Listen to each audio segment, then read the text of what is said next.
ಈ ಊರನ್ನು ಜಿಲ್ಲೆಯನ್ನಾಗಬೇಕೆಂದು ಒತ್ತಾಯ. ಈ ಸ್ಟೋರಿ ನೋಡಿ.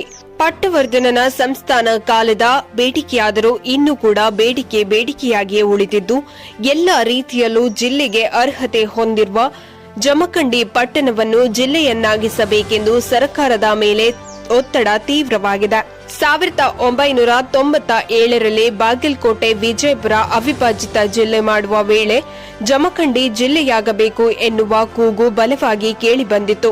ಆಗ ವಿಜಯಪುರದಿಂದ ವಿಭಜನೆಗೊಂಡ ಬಾಗಲಕೋಟೆ ನೂತನ ಜಿಲ್ಲೆಯಾಯಿತು. ಆ ಸಮಯದಿಂದಲೇ ಜಮಖಂಡಿ ಜಿಲ್ಲಾ ಹೋರಾಟ ಸಮಿತಿ ಅಸ್ತಿತ್ವಕ್ಕೆ ಬಂದಿದೆ. ಅಂದಿನಿಂದಲೂ ಜಮಖಂಡಿ ಜಿಲ್ಲೆಗಾಗಿ ಹೋರಾಟಗಳು ನಡೆಯುತ್ತಲೇ ಇವೆ. ಇದೀಗ ಮತ್ತೆ ಹೋರಾಟ ತೀವ್ರಗೊಂಡಿದ್ದು, ರಬಕವಿ ಬನಹಟ್ಟಿ, ಮಹಲಿಂಗಾಪುರ ಹಾಗೂ ತೇರದಾಳ ವಲಯಗಳಿಂದಲೂ ಏರುಧ್ವನಿಯಲ್ಲಿ ಹೋರಾಟ ತೀವ್ರಗೊಂಡಿದೆ. ಮೊದಲಿದ್ದ ವಿಜಯಪುರಗಿಂತಲೂ ಬಾಗಲಕೋಟೆ ನಗರ ಸಾರ್ವಜನಿಕರಿಗೆ ದೂರವಾಗುವಲ್ಲಿ ಕಾರಣವಾಗಿದೆ.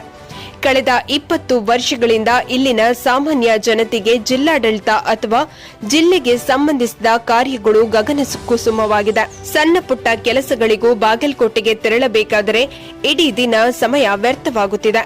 ಇದೀಗ ಉಪವಿಭಾಗ ಅಧಿಕಾರಿ, ಜಿಲ್ಲಾ ಸತ್ರ ನ್ಯಾಯಾಲಯ ಸೇರಿದಂತೆ ಹಲವಾರು ಜಿಲ್ಲೆಗೆ ಸಂಬಂಧಿಸಿದ ಇಲಾಖೆಗಳು ಜಮಖಂಡಿಯಲ್ಲಿ ಕಾರ್ಯನಿರ್ವಹಿಸುತ್ತಿವೆ.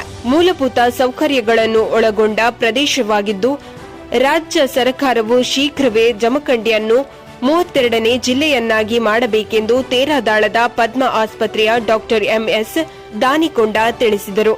ನೆರೆಯ ಬೆಳಗಾವಿ ಜಿಲ್ಲೆ ಸಂಪರ್ಕ ಸೇತುವೆಗಳಿಗಾಗಿ ಜಂಬಗಿ, ಇದೀಗ ಮಹಿಷವಾಡಗಿ ಸೇತುವೆಯು ಬೃಹತ್ತಾಕಾರವಾಗಿ ಕಾಮಗಾರಿ ನಡೆಯುತ್ತಿದೆ.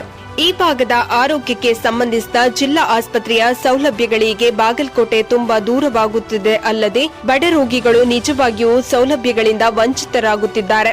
ಆಡಳಿತ ವ್ಯವಸ್ಥೆ ಸುಗಮವಾಗಲು ಹಾಗೂ ಕಾನೂನು ಪಾಲನೆಯ ಸುವ್ಯವಸ್ಥೆಗೆ ಜಮಖಂಡಿ ತಾಲೂಕುವಾದಲ್ಲಿ ಸಹಕಾರವಾಗಲಿದೆ ಎಂದು ಹೆಸರಾಂತ ನೇತ್ರತಜ್ಞ ಕಾಂಗ್ರೆಸ್ ಯುವ ಮುಖಂಡ ರಬಕವಿಯ ಡಾಕ್ಟರ್ ಪದ್ಮಜಿತ ನಾಡಗೌಡ ಪಾಟೀಲ ಹೇಳಿದರು.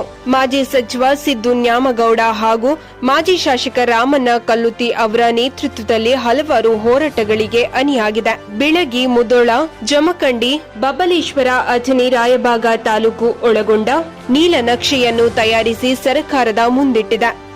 ಇದೀಗ ರಬಕವಿ ಬನಹಟ್ಟಿ ತಾಲೂಕು ಸೇರಿ 7 ತಾಲೂಕುಗಳು ಜಿಲ್ಲೆಯಾಗುವಲ್ಲಿ ಜಮಖಂಡಿ ಮಹತ್ವ ಪಡೆದಿದೆ ಎಂದು ರಬಕವಿ ಬನಹಟ್ಟಿ ತಾಲೂಕು ಸಮನ್ವಯ ಸಮಿತಿಯ ಮಾಜಿ ಅಧ್ಯಕ್ಷ ಭೀಮಶಿ ಮಗದುಂ ತಿಳಿಸಿದರು. Mallikarjuna Tungala, MR news, Bagalkote. ಇದಿಷ್ಟು ಈ ಕ್ಷಣದ ವಿಶೇಷ. ಮತ್ತಷ್ಟು ಸುದ್ದಿಗಾಗಿ ನೋಡ್ತಾ ಇರಿ ಎಂಆರ್ ನ್ಯೂಸ್. ನಾವು ನಡೆದಿದ್ದೆ ನುಡಿಯುವವರು.